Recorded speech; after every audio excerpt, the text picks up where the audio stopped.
안녕하세요. EDMIH의 다니엘입니다. 오늘은 저와 함께 기출문제 특강 라이팅과 스피킹 편을 진행해 볼 텐데요.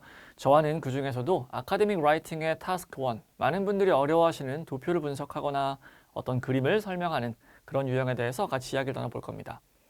오늘은 그 중에서 첫 시간이고요. 첫 시간은 빈출 바 차트, 굉장히 많이 나오는 타입의 차트이기 때문에 이 부분에 대해서 첫 시간에 한번 이야기를 같이 나눠보도록 하겠습니다. 자, 준비되셨으면 바로 넘어가 보도록 하죠. 자, 먼저 오늘 저희가 살펴볼 문제부터 한번 들여다보도록 하겠습니다. 저희가 볼 바 차트는 오늘 이렇게 생겼고요. 자, 문제 이따 같이 한번 읽어볼 건데 기본적으로 두 개의 카테고리, 보이와 girls, 남자애들, 여자애들이 선호하는 스포츠, 어떤 운동을 선호하는지 관련된 정보를 보여주고 있는 것으로 보입니다. 자, 이런 차트를 오늘 같이 분석해 볼 거고요. 여러분, 이 시간이 지나고 나면은 이 하나의 차트에 대해서 여러분의 힘으로 완성된 글을 쓸 수 있으리라 믿어 의심치 않습니다. 자, 먼저 실제로 글을 작성하기에 앞서서 우리가 라이팅 타스크 1에서 작성해내야 하는 글이라는 것의 기본적인 구조, 그 자체에 대한 이야기를 먼저 나눠볼까 합니다. 자, 우리가 작성해야 될 라이팅 타스크 1의 구조 같은 경우는 크게 보자면 세 개의 파트로 나눠져 있고요. 좀 더 자세히 들여보자면 마지막 차트에 해당하는, 본문에 해당하는 부분이 두 덩어리로 이루어져 있기 때문에 우리는 총 3개, 넓게 보면 4개 정도의 덩어리, 별개의 문단들을 구성하게 된다라고 보실 수 있을 것 같습니다. 그 중에 첫 번째, 인트로덕션에 대한 이야기를 먼저 잠깐 나눠보도록 하겠습니다. 자, 인트로덕션이라는 거는 어떤 글이든 내가 작성하는 글의 첫 번째 문단을 의미할 테고요. 그 첫 번째 문단에서 주로 하게 될 것은 내가 어떤 내용에 대해서 글을 작성할 건지, 내가 오늘 작성하는 글이 무엇에 대한 건지를 먼저 소개하는 일입니다. 자, 이런 차트에 대해 우리는 분석을 하거나 소개하는 게 우리가 해야 할 일인데요. 그러면 제가 작성할 답변의 첫 문장에서는 이 차트가 무엇을 하는 차트인지를 보여주는 것, 그게 사실 올바른 시작점이 되어야 할 것입니다. 자, 그런데 우리는 문제에서 이 차트가 뭐 하는 차트인지를 미리 알려주고 있음을 알고 있습니다. 자, 그렇기 때문에 우리는 일단 기본적으로 그 문제에 적혀 있는 차트에 대한 정보를 활용한다라고 생각하면 좋을 것 같아요. 자, 그렇기 때문에 우리가 궁극적으로 해야 하는 일은 문제에 나와 있는 정보를 paraphrase 하는 것, 다른 단어, 다른 표현, 다른 문장 구조를 활용해서 같은 내용을, 즉 이 차트가 뭐 하는 내용인지를 설명하는 것, 그게 우리의 역할일 것입니다. 자, 이런 거는 차트가 이런 식으로 설명이 되어 있을 때 기본적으로 우리가 가장 먼저 취해야 할 태도는 주어, 동사, 해당 차트의 정보, 그리고 어디서 누가, 어느 기간 동안 이런 정보들을 설명하고 있을 때 이걸 일단 좀 나눠두는 것입니다. 가령 예를 들면 the chart, 이 차트는 주어죠. 보여줍니다. 뭐를 보여주냐면 the number of people in A, A라는 항목에 있는 사람들의 수를 보여줍니다. 언제? 2012년에. 자, 이런 식으로 내용을 끊어 볼 수 있다는 것이고 이 해당하는 덩어리들을 하나씩 효과적으로 교체해 주기만 하면 우리는 성공적인 패러프레이즈를 할 수 있게 되는 셈이죠. 자, 가령 예를 들어서 더 차트라고 막연하게 설명이 되어 있다면 우리는 그 차트의 타입을 조금 더 구체적으로 설명해 주는 태도를 취할 수 있을 거예요. 가령 바 차트라고 풀어서 설명을 하는 식으로. 자, 제목에서 차트의 타입이 언급되어 있지 않기 때문에 우리는 바 차트라고 구체화시킬 수 있다. 뿐만 아니라 the given, 주어진 바 차트라는 식으로 추가적으로 한 단어를 채워 넣을 수도 있겠죠. 자, 그리고 show와 같은 동사들은 여러 가지 단어들이 있을 수 있겠습니다만은 여러분이 즐겨 쓸 법한 거 한두 개 정도 기억해 두셨다가 그거로만 교체해 쓰시는 편이 가장 효과적이고 효율적인 글쓰기가 가능하겠죠. 전 여기서 먼저 illustrates, 보여줍니다 라는 의미를 사용해 보았고 비슷한 표현으로는 뭐 give information on, 무엇에 대한 정보를 제공해 줍니다 라고 말하는 것도 충분히 가능한 설명일 것입니다. 자, 이렇게 동사까지 바꿀 수 있었고요. 참고로 이 동사 바꿀 때 가장 중요한 포인트가 하나 있는데요.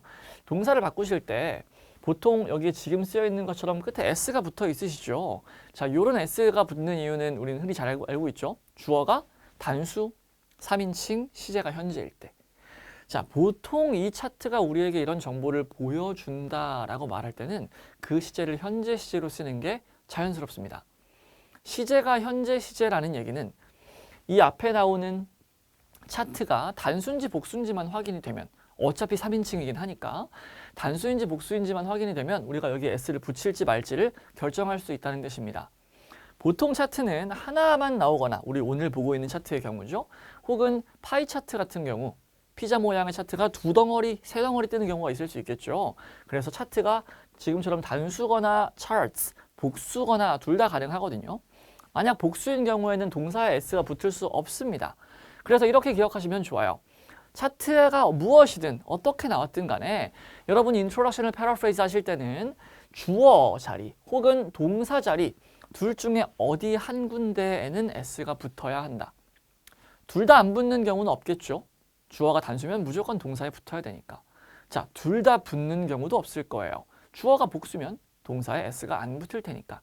자, 그래서 이 부분 꼭 기억하시고 패러프레이즈를 하실 때 차트 주어나 혹은 어떤 거가 보여주고 있다라고 말하는 동사 둘 중에 하나에는 무조건 S가 붙어야 한다는 거를 기억할 수 있으면 좋겠죠.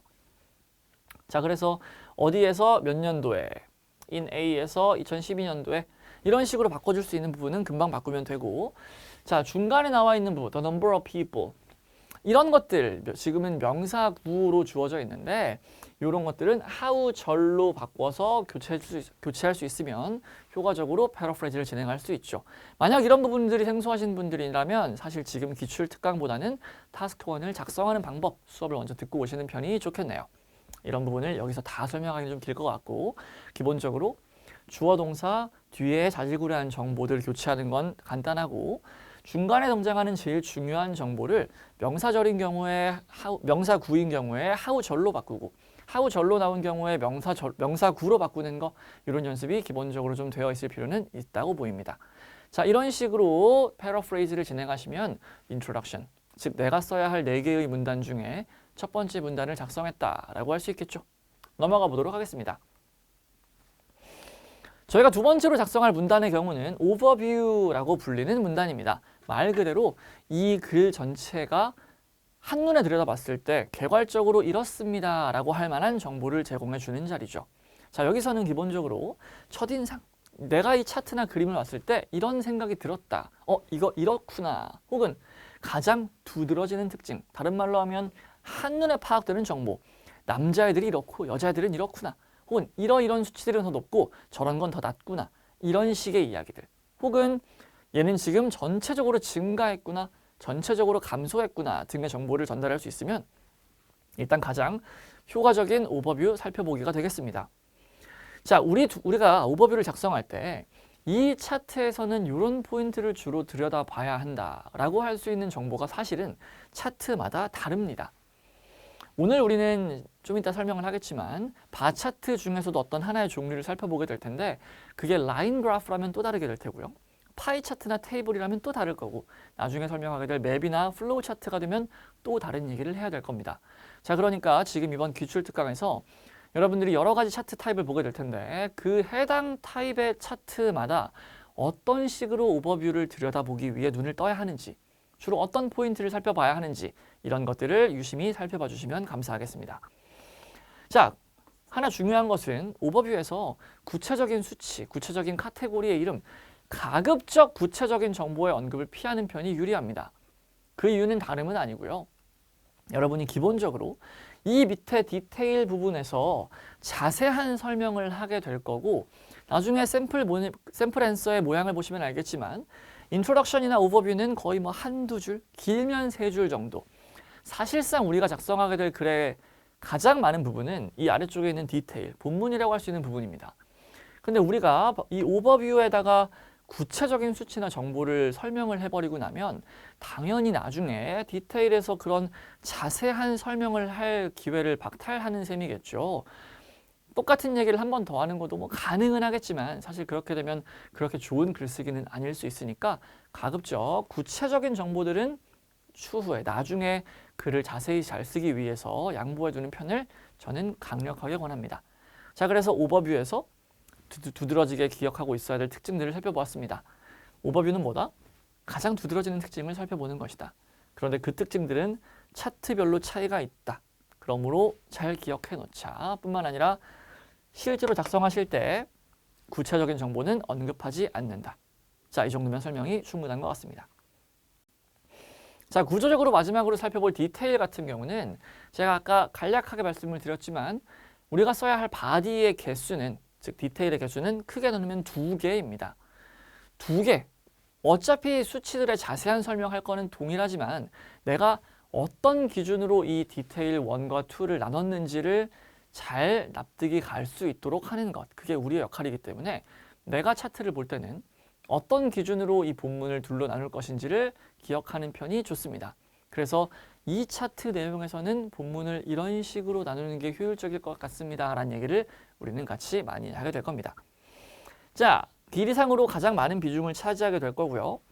오버뷰에 언급하지 않은 구체적인 수치, 어떤 변화, 수치의 변화 혹은 수치 카테고리끼리에 보이고 있는 수치들의 차이점 혹은 뭐 유사점 이런 것들을 자세히 설명하게 될 겁니다. 해당 수치가 정확히 몇인지도 설명을 하게 되겠죠. 데이터를 들여다보면서 나름의 방식으로 이렇게 디테일 1 쓰고 이런 얘기들은 디테일 2 써야겠다라고 분량을 구분짓는 거, 그게 하나 중요한 포인트일 테고요. 자, 가장 긴 길이를 차지하는 만큼 수치를 설명하는 건 당연한 얘기일 텐데 우리가 여기서 점수를 얻기 위해서 필요한 포인트는 뭐냐면 해당 수치들을, 해당 정보들을 자세히 설명하는 건 오케이.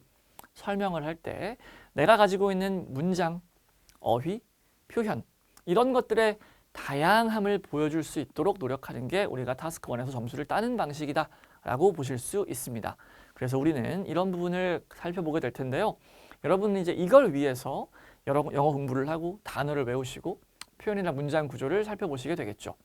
하나 중요한 건 보통 이제 이게 중요하다는 건 우리 모두 아실 겁니다. 시험을 준비해 보신 분들이라면 이거에 대한 필요성을 모를 수는 없어요. 근데 보통 여기에 많은 관심을 기울이지 사실 우리가 오버뷰에 무슨 내용을 전달할 것인가, 디테일의 내용 구성을 어떻게 할 것인가, 설명을 어떤 방식으로 해나갈 것인가 이런 것들에는 관심을 아무래도 좀 덜 기울이게 되는 게 사실입니다. 그러나 고득점을 위해서는 그런 부분도 여기서 말하는 표현이나 문장, 단어만큼 혹은 어쩌면 그 이상으로 중요하기 때문에 그런 포인트들도 유념해서 살펴볼 필요가 있겠죠.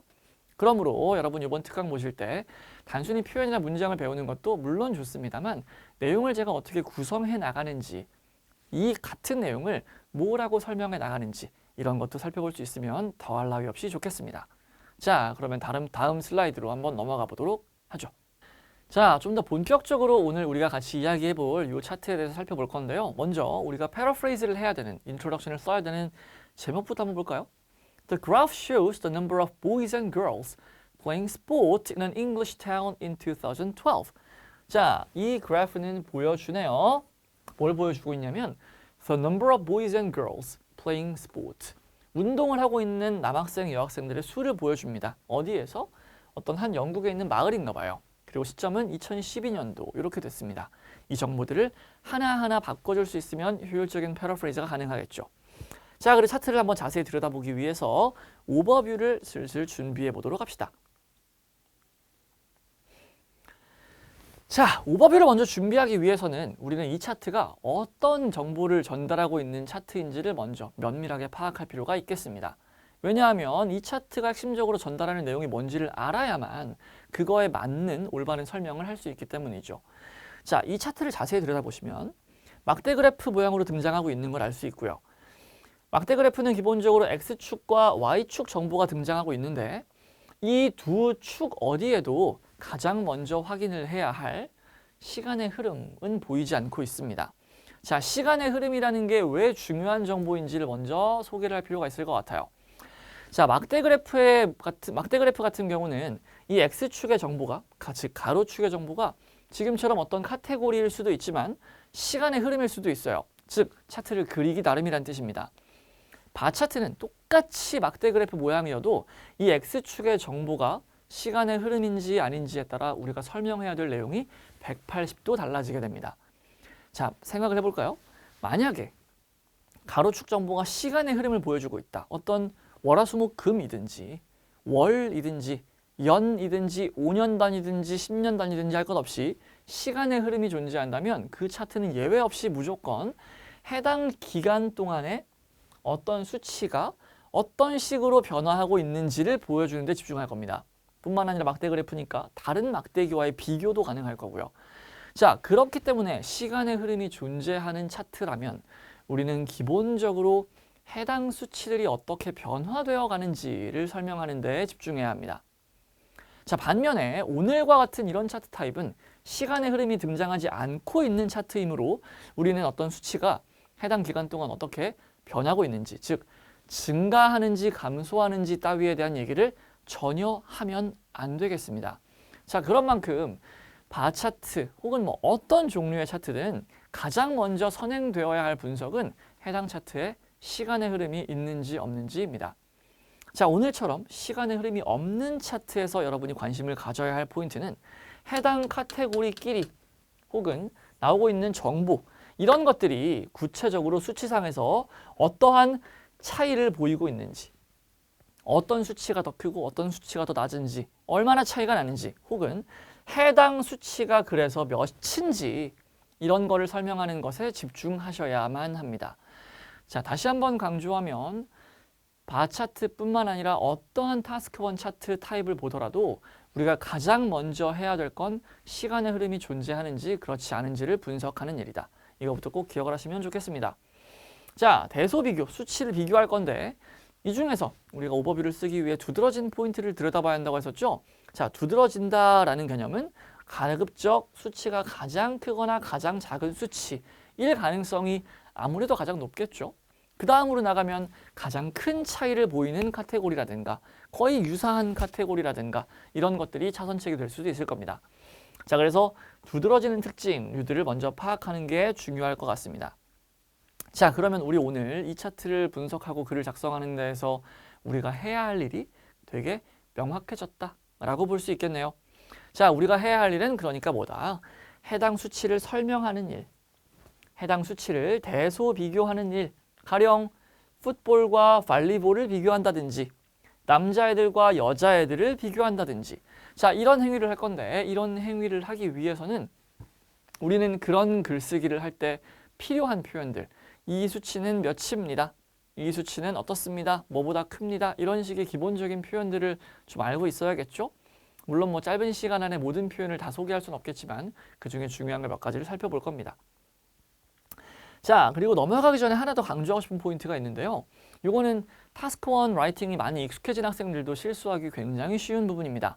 자, 뭐냐면 문제, 우리 아까 전에 인트로덕션 패러프레이즈 할 때 살펴봤던 그 문제 혹은 차트 자체 여기에 써 있을 수 있어요. 부제목으로 써 있을 수도 있고 아까처럼 시간의 흐름이 존재한다면 X축 정보가 시간일 수도 있겠죠. 이런 식으로 존재하고 있는 시점, 그거를 확인해서 아, 이 글은 나는 요 시제로 사용해야겠구나. 요 시제를 활용해서 글을 써야겠구나라고 반드시 의식을 하셔야 합니다. 글을 구성할 때 모든 동사들의 시제를 명확하게 정하고 글을 구성할 수 있어야 해요. 자, 이 얘기를 제가 강조하는 이유는 뭐냐면 아까 전에 제목 패러프레이즈 할 때 제가 뭐라고 말씀드렸어요? 이 차트가 우리에게 이런 정보를 제공해주고 있는 건 현실에서 벌어지는 일이기 때문에 무조건적으로 현재 시제를 사용한다라고 말씀드렸던 것과 다르게 이 차트에 등장하고 있는 정보는 아까 제목을 보셨으면 알 수 있겠지만 2012년도 정보입니다. 오늘 기준으로 하면 과거죠. 그렇기 때문에 남자 학생들이 어떻습니다라고 말하는 모든 구체적인 수치에 대한 설명은 다 과거 시제로 진행이 되어야 합니다. 보통 타스크 1에 제일 많이 등장해서 쓰게 되는 시제는 사실상 과거 시제인 건 맞습니다. 그렇다고 해서 모든 시제를 다 과거로 습관적으로 쓰면 안 되겠죠. 왜냐하면 때때로 다른 시제가 나오니까. 그래서 과거 시를 쓰더라도 익숙한 걸 구사하더라도 꼭 의식하셔서 이 차트의 시제는 내가 이걸로 써야 하는구나 라는 걸 기억하는 게 무엇보다 중요하다. 그 부분을 꼭 기억할 수 있으면 좋겠습니다. 자, 여기 기본적인 개념 설명한 거 절대로 잊지 마시고 한번 넘어가 보도록 하겠습니다. 자, 여기서 보이고 있는 것들은 우리가 아까 말씀드렸던 해당 수치가 몇인지 그리고 그 수치가 다른 것들과 비교가 될 때 어떻게 말할 수 있는지를 기본적으로 설명할 수 있는 가장 기초적인 문장의 뼈대들이다 라고 할 수 있을 것 같아요. 첫 번째 걸 한번 보자면 해당 수치는 몇입니다 라고 말할 수 있겠죠. 기본적으로 해야 되는 설명이니까. 자, 이런 경우에 보통 우리 이렇게 말합니다. The number of students who played football. 축구를 한 학생들의 수는 10명입니다. 이었습니다. 라고 말할 거예요. 자, 이 문장 틀리지 않아요. 좋은 문장입니다. 시제도 2012년이니까 과거 시제 잘 썼고 the number of 학생들의 수라는 주어 부분은 단수 취급해야 되니까 was를 쓴 것도 좋죠. 자, 그러나 이렇게 비동사를 가지고 해당 수치가 몇이다 라고 말하는 건 맞는 말이긴 한데 조금 elementary하다고 해야 될까요? 우리는 이거를 별로 공을 들이지 않고도 좀 더 아카데믹한 표현으로 바꿀 수 있어요. 자, 어떤 표현을 대체 쓰면 좋으냐? 어느 정도의 수치를 차지합니다 라고 말할 수 있으면 가장 좋습니다. 표현은 account for, occupy, comprise 등등등이 있겠지만 이런 것들 한번 활용해 볼까요? 자, 위의 문장 대신에 the figure for tennis 혹은 the number of students who played tennis accounted for 비동사 대신에 accounted for 이 정도 수치를 차지합니다 라고 말해주는 게 더 아카데믹하고 좋은 표현이라는 거죠. 가급적 비동사를 활용해서 수치를 설명하는 것보다는 지금 보신 이런 수치를 활용하시는 걸 저는 더 권합니다. 넘어가 보죠. 또 우리가 해야 될 거는 이 카테고리의 수치와 이 카테고리의 수치가 이만큼 다릅니다 라고 말을 하게 되겠죠. 다르다 라고 말하는 거 어떻게 말할까요? 해당 수치는 어느 정도의 차이를 보인다라는 정도의 문장 한번 만들어 보면 좋을 것 같습니다. The figures for boys and girls 남자애들 수치와 여자애들의 수치는 자, 수치라는 표현 남자애들, 여자애들 언급할 수치가 2개 이상이므로 수치라는 개념에도 s가 붙어 있는 걸 볼 수 있죠. 자, 뿐만 아니라 무엇의 수치라고 말하실 때는 전 학생들한테 항상 강조하는데 figure라는 수치라는 표현을 외우시면 안 됩니다. The figure for 무엇? 요 덩어리 자체를 외워주셔야 돼요. 왜냐하면 학생들이 이 figure 다음에 등장하는 전치사를 for가 아닌 of로 사용하는 경우가 은근히 되게 자주 보입니다. 이건 오류예요. 그런 표현은 쓸 수가 없습니다. 그래서 어떤 카테고리의 수치를 언급할 때는 the figure for를 쓰셔야 함을 기억해야 되기 때문에 애시당초 무엇의 수치라고 기억하시기 위해서는 그 언급을 하기 위해서는 the figure for 하나의 덩어리를 그째로 기억하면 좋겠어요. 자, show a difference 어떤 차이를 보여줍니다. 그리고 그 수치는 5 정도 됩니다 라고 말할 때 전치사를 of를 쓰고 있다라는 것도 기억해야겠죠. 자, 넘어가 봅시다. 반면에 이렇게 어떤 수치가 몇이다 라고 말하는 것도 한두 번 설명할 때는 뭐 이런 문장 구조를 사용해도 괜찮죠. 동사도 몇 개 있으니까 바꿔가면서 쓰셔도 좋고. 근데 더 좋은 방식은 내 영어 능력을 더 잘 보여줄 수 있는 방식은 이 문장의 구조가 바뀌는 거겠죠. 자, 어떻게 바꿀 수 있을까요? 가장 쉬운 방식은 주어가 달라지는 겁니다. 학생의 수가 이게 아니고 몇 명의 학생이 라고 말하면 자연스럽게 동사가 바뀌게 됩니다.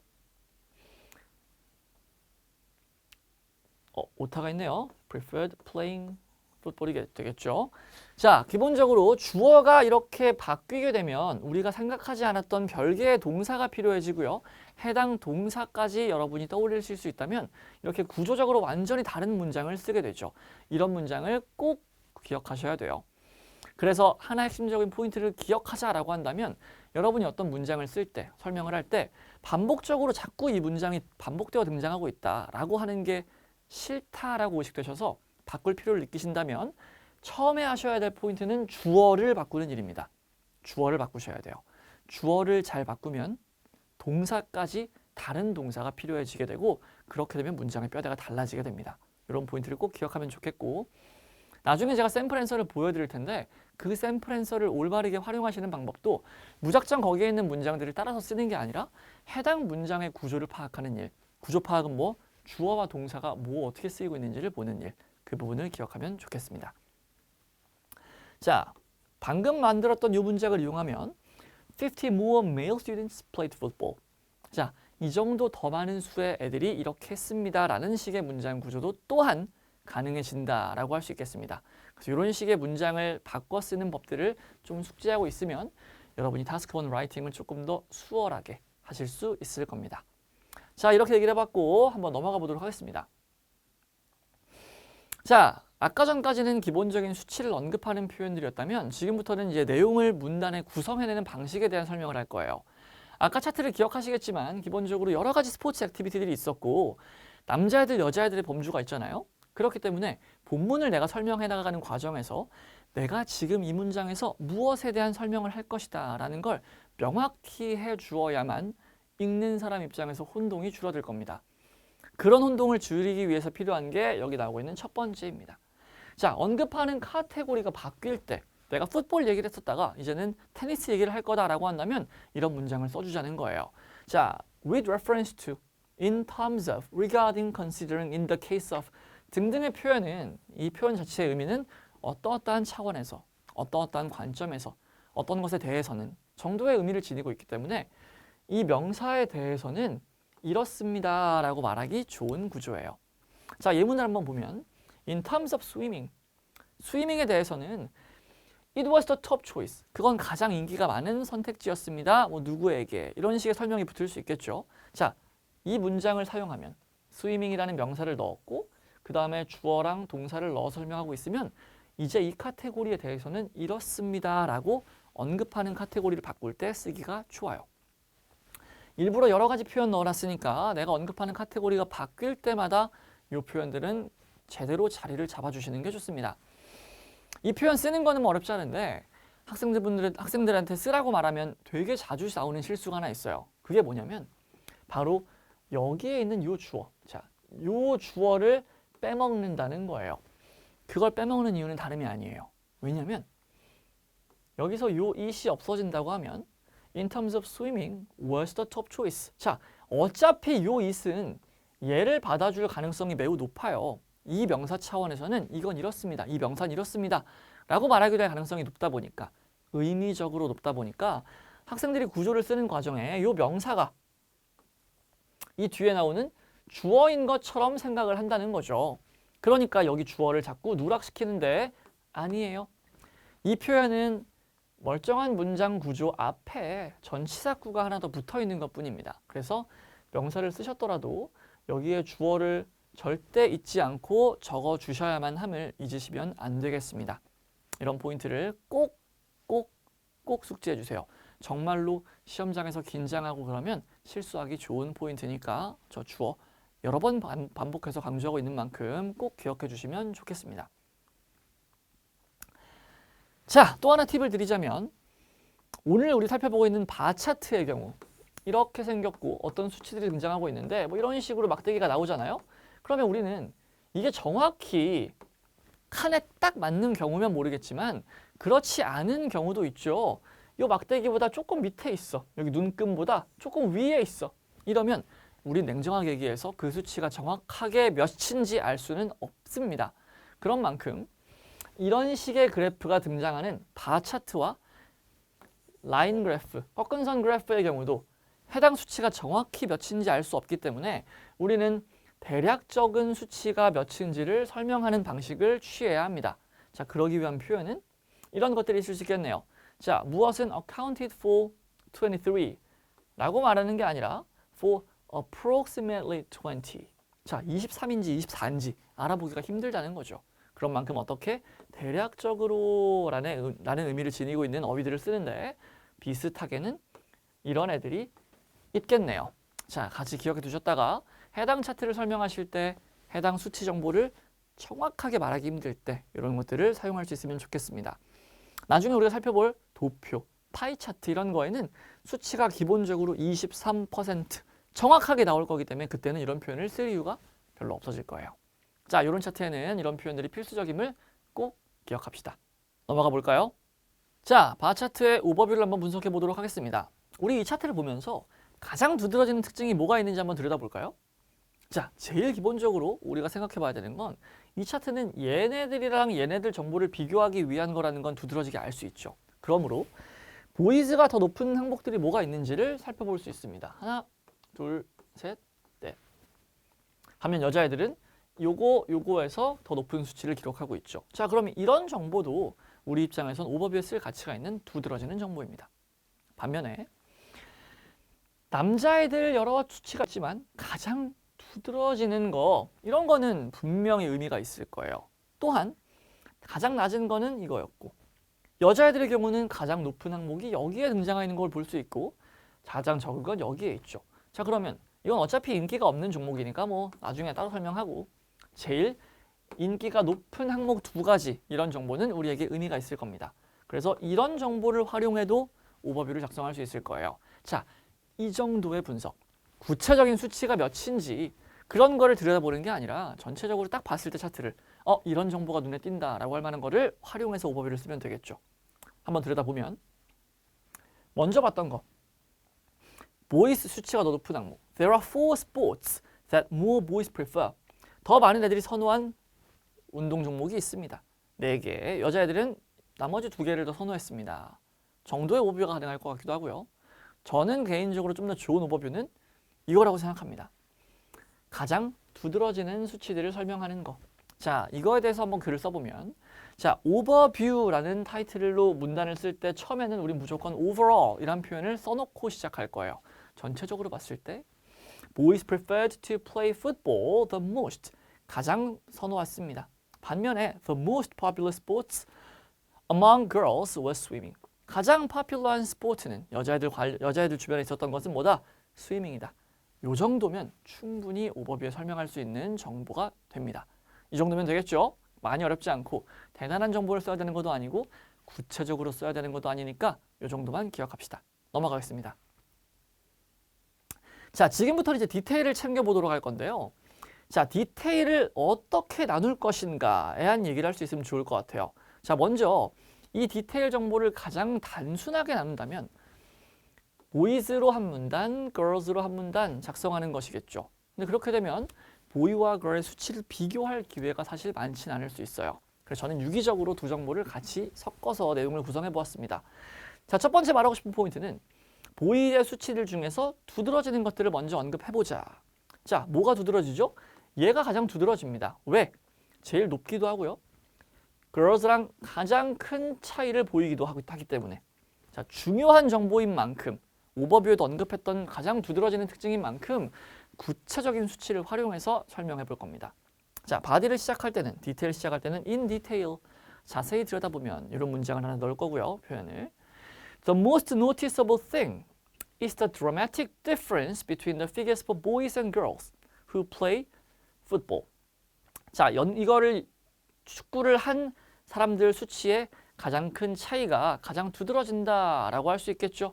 자, 이 포인트를 한번 찾아보자면 이 차이가 가장 두드러지는 만큼 이 정보가 올바르게 설명이 되어야 한다는 겁니다. 자, 그리고 60 boys played football but only about 20 female students played it. 이 정도 수치, 60명이 플레이를 했고 대략적으로 20명 정도가 이걸 했다라는 식으로 구체적인 정보를 소개해주고 있습니다. 자, 이런 얘기를 하는 게 바디를 구성하는 방식이었죠. 자, 지금 바디를 구성해서 1차적으로 라이팅을 할 때는 시제의 오류가 있음을 인정하셔야 돼요. 누구나 처음 쓸 때는 과거 시제를 틀린다, 놓치는 부분이 있다라는 걸 알 수 있습니다. 당연한 얘기예요, 여러분. 글을 처음 쓰면 누구나 오류가 나오고 그런 부분에 대해서 오류가 없게 완벽한 글을 처음부터 쓰는 거는 사실 불가능한 일이겠죠. 자, 의도적으로 제가 여기에서 처음으로 글을 구성하고 내용을 쓸 때는 오류를 넣어놨습니다. 여러분은 설명을 들으시는 동안 이런 오류를 한번 찾아보시고 마지막에 샘플 앤서로 제가 한 페이지 띄울 때는 그때는 오류가 수정된 채로 있을 테니까 거기를 보시면 좋겠는데 여러분이 글 쓰실 때도 마찬가지예요. 글을 구성하실 때도 오류가 있는 건 너무 자연스러운 거고요. 해당 오류를 내가 마지막 제출할 때 잡아낼 수 있는가, 그게 중요하기 때문에 이런 포인트들이 글을 쓰고 강의를 듣고 하는 과정 중에 어떻게 개선되어 나갈 수 있는지도 캐치를 할 수 있으면 좋겠죠. 넘어가 봅시다. 자, 요거 하나 언급을 했고 두 번째로 남자애들이 선호하고 있는 거 테니스랑 바스켓볼, 이 정보들도 한번 살펴볼까요?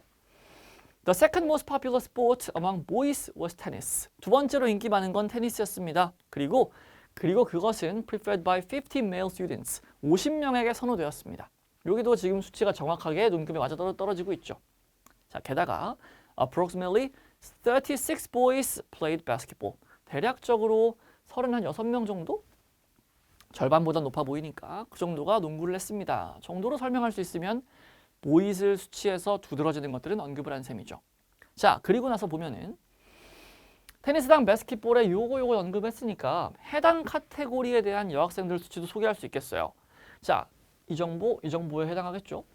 However, the figures for girls for the same sports were only about 38 and 20. 수치들을 설명하고 있고요. With reference to polo. 자, 그리고 이 두 정보 말고 남자애들이 여전히 더 많이 선호하고 있는 운동인 이 폴로에 대해 설명할 건데 얘네들은 아까도 설명했던 것처럼 수치가 두드러지진 않아요. 그런 만큼 간략하게 Only a small number of boys and girls participate in this activity. 그저 적은 수의 남녀 학생들만 참여했습니다. 게다가 구체적인 수치 표현 언급 안 하고 있죠. 이런 정도로 나는 이 카테고리는 중요성이 낮다고 봅니다. 라는 정보를 전달할 수 있는 거. 이런 포인트도 기억을 하면 좋겠네요. 자, 넘어가 보면 두 번째 파트로 넘어와서는 자, 우리가 아까 전에 요거는 설명을 했었고 가급적 수치가 자세하도록 마지막 요거는 대략적으로 이렇습니다. 제일 인기가 없었습니다만 하고 말았으니까 이번에 남은 카테고리 두 개를 바디에서 설명할 겁니다. 어떻게 하냐면 In terms of swimming, 자, it was the top choice sport among female students. 그것은 여학생들에 있어서 톱 초이스였습니다. 가장 인기가 많아요. 그리고 그 수치는 with 50 girls doing this activity. 50명 정도가 이 액티비티를 합니다. 라고 할 수 있겠죠. It was also the third most popular among boys. 또한 얘네들은 세 번째로 인기가 많은 거였어요. With more than 40 boys playing this regularly. 40명의 정도 학생들이 40명 이상의 학생들이 얘를 합니다. 라고 말하면서 이 수치를 정확하게 설명하고 있네요. 자, 이제 남은 거는 하나의 항목이죠. 자, 마지막 항목에 대한 소개. Volleyball, which was preferred by 40 girls. 이 정도의 학생들에 의해서 선호된 이것은 was also very popular. 역시나 인기가 많았죠. 여학생들한테 있어서 두 번째로 인기가 많았던 거니까. With the difference of 10 students. 10명 정도의 차이가 납니다. Compared to the figure for boys. 남자애들 수치에 비했을 때. 이런 식으로 글을 마무리 지어볼 수 있겠네요. 자, 문장도 문장이지만 글이 구성된 방식을 기억하면 좋겠어요. 바디 1에서는 남자애들이 선호한 액티비티들에 대한 설명. 설명하는 방식도 정말로 구체적인 차이까지 보여주었느냐. 해당 수치가 대략 몇이었는지만 수치로 설명을 했느냐. 혹은 구체적인 수치는 언급하지 않았느냐를 가지고 정보 중요도의 경중을 나누고 있는 걸 캐치하면 좋겠고, 마지막에는 여자애들의 탑 초이스였다. 역시나 인기가 많았다. 차이가 이 정도 보였다라는 식으로 설명을 마무리해 나가고 있습니다. 자, 이런 식으로 내용을 구성하고 있다라는 거를 캐치할 수 있으면 더할 나위 없겠죠. 설명이 대단히 길지 않았음에도 불구하고 필요한 경우에 구체적인 설명, 수치들을 자세히 설명했기 때문에 글 전체의 길이를 보면 약 181자, 180자 정도가 되죠. 우리 타스크 1에서 써야 될 글은 150자 이상입니다. 170에서 80자 정도 쓰는 게 가장 무난하고 적정해요. 이 정도 길이의 글을 쓸 수 있도록 잘 공부를 해보고 구성을 해볼 수 있으면 좋겠습니다. 정말 많이 나오는 유형인 바차트, 시간 표현 없는 거, 시간 흐름이 없는 바차트 오늘 같이 한번 살펴봤고요. 다음 시간에는 다음 유형으로 돌아오도록 하겠습니다. 이 샘플 앤서는 스크린샷 찍어 두셨다가 꼭 학습에 활용하시면 좋겠습니다. 지금까지 EDM IELTS의 다니엘이었고요. 우리 다음 시간에 만납시다. 수고하셨습니다.